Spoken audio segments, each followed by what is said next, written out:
You're listening to the Weekend Sport Podcast with Jason Pine from News Talk ZB. Another New Zealand cricket icon, Stephen Fleming, who joins us now. Stephen, thanks for taking the time for a chat. How happy are you with who you picked up in the auction to enhance your side as you look to go back-to-back in the IPL next year?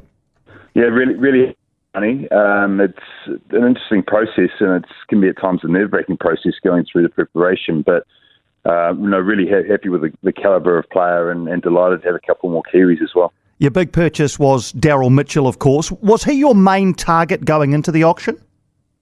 Yeah, he was one of them. I've been a massive fan of Daryl the last 2 or 3 years.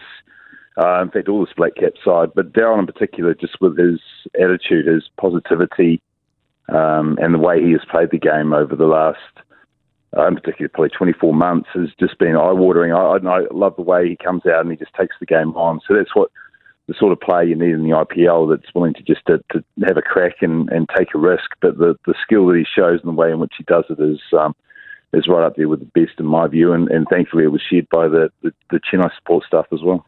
The numbers or the paddle just kept going up and up and up. Did you expect to have to pay as much as you did for him? Yeah, we did. We identified him as being a bit of a hot hand, and interesting enough, Ruchin was there as well as being a player that we thought would go for a lot of money. And the delicate thing is, kind of as you go through, it really depends on when the player comes out in his set. And it's quite strategic in that way, because when other franchises have a bit of money, what you're scared against is a bidding war which goes beyond what you've got. And then if you leave a couple of players and don't go for them and put all your money into one player, and then another team does the same and you lose it, you're in a bit of a hole. So some really good buys. Ruchin was an outstanding buy for us. He's potentially a good player. He's got a little bit of work to do in the T20 game, and we're really excited to help with that. And MS Dhoni is a fan, which always helps, and he'll be pleased to hear that, Ruchin. But it's good to have him in the side maybe for the years going forward. He's a different player than Mitch Satner, of course.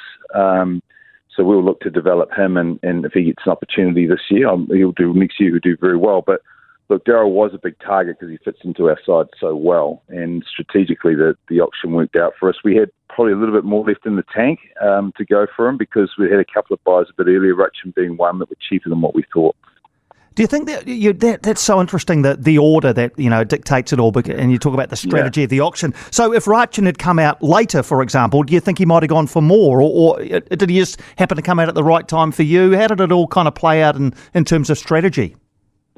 Well, for us, so he might have come out too early. For us, it was, we'll have a go, and if we get up to certainly not as cheap as that, we had a bit more saved up for him, but if we can get him and put him in the bank and we miss out on Daryl Mitchell, then we're still really happy, and we'll have money in other areas which we can then spend. So the whole time, it's not just these are the players we want, these are the players we're going to get. You need a couple of options for each spot, and at times 3 or 4 options. There were a number of teams that missed out. You think back to the bidding war on Daryl Mitchell, so Delhi with Ricky Ponting, and then the Punjab side also wanted him. They took him right up to, I think, about the 14 crore mark, not far from where we got him. So they were desperate to get him, and we were sitting there because of our earlier buys and getting Ruchin a bit cheaper, where we knew we had a bit more in the tank. So that's always a nice feeling, great feeling for the player. I think I texted Daryl at one point during the auction, "Did you enjoy this, mate?"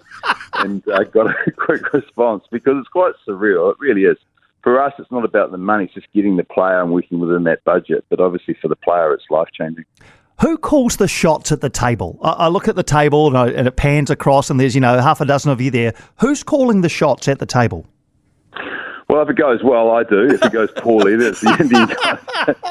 Love it. No, it is a good collaboration. We've got very good analysts who put a lot of stuff together. So the 3 days before, you're going through a lot of scenarios and looking at what you need. The other aspect, the international players get a lot of headlines, but the Indian players, young Indian players, are just as important. We spent I think $1.5 million on a young 19-year-old who is the next big Indian batter. So we're really excited about that. So it's not just focusing on the Indian players and their big money. It's the other strategic buys. The Indian players win the IPL for you, and the overseas players sort of ice the cake. So it's a really good balance. There's a lot of players to go through, and a lot of work goes in before the big day. But on the day, we've got MS on the phone, and then it's myself and the guy Kasi Vishwanath, who's been there from the start. So there's a lot of decision making done there. Are there any mind games that go on at the auction? The tables are all in close proximity to one another. Are there mind games that go on? Yeah, a little bit. Not so much now. There used to be. There used to be a couple of franchises that were just boosting you up. And at times you see players come up and they just haven't been on the radar of a lot of franchises, and you hate seeing other teams get a bargain because it will have an impact maybe on your player later on down the track. So there is a little bit of flexibility on the day that if the player is going low and fits in your side, then you have the license to go for it. So that's why you need that flexibility. You can't just be set on, these are the guys we must have. You've got to have a number of options and be able to pivot on the day, because an early buy, like Rutchin was a really important buy. Another guy, Shardul Thakur, who's an international player, but we got them what we deemed to be pretty cheap, and that enabled us later on in the auction to get a couple of players that we thought we might not be in contention for. You mentioned the young Indian batter, Samir Rizvi. As you say, still a teenager. Tell us a bit about what you see in him. Well, they just look classy, but when you look at the footage, they all look classy. But this guy has had a pretty dominant domestic season, and what we try and do is pick career players when they come up. We've got a young guy, Ruturaj Gaikwad, who's on the verge of being a constant Indian member, and he was one of our stars over the last 2 summers. So we're looking for this guy to have the same impact. He may slide into the side, but if not, we will look over the next sort of 3 to 4 years to create that core with a few of the young guys coming through. But there's so much quality in Piney, there's so much talent there, but this guy just seems to be a little bit above the rest at the moment, so it's our job to try and develop that. Were you surprised at how much money was spent on Mitchell Starc and Pat Cummins? Yeah, I was. It's incredible money, really, when you look at the player, and there's no doubt Mitchell Starc is a quality bowler, but he's got 6 tests in Australia, he's got a World Cup after this.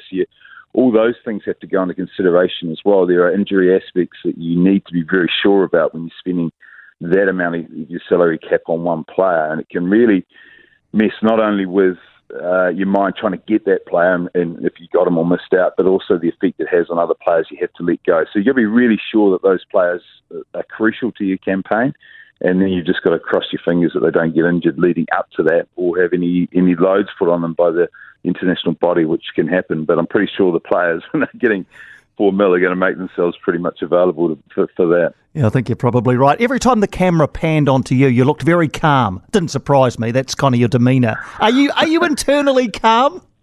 Oh, I live a duck underwater.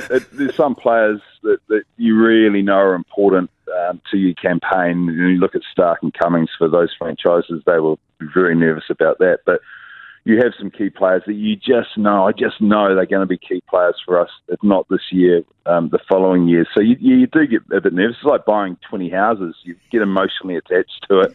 And if someone else is attached to it as well and you have a bidding war, it becomes quite personal and you really want to win it. But you've got to stay calm and make sure you don't blow your budget just because you're emotionally attached to that one spot. But look, over the years we've had some great hits and we've had some misses as well. So it ebbs and flows, and you just hope that it's your day. There was a couple of franchises that kept getting gazumped the other day, and you hope you're just not one of those ones that are paired up against some other teams that have a bit more financial muscle. Real Kiwi flavour you're building at Chennai, as I mentioned. Daryl Mitchell and Rutchin added to Devon and Mitchell Santner, and yourself there. It's a bit of a Kiwi flavour. You'd enjoy that, wouldn't you, having a few Kiwi boys around? Yeah, no apologies for me. I would have loved another one as well, but I thought that might get too many headlines. I'm just a big fan of what these boys are doing. They're playing so well and so consistent, and the quality of the players that are in that side and coming through makes it easy for me to put their case forward. They're a great group of guys, and that does count, especially a franchise like ours. MS likes a certain personality, and New Zealanders fit that sort of calm demeanour and just get on with the job and pretty low maintenance. So they've got a really good reputation in the IPL. And to be able to add them to the list is a pleasure for me. All right, to finish, your squad's locked in. You reckon you've got the roster to go back-to-back?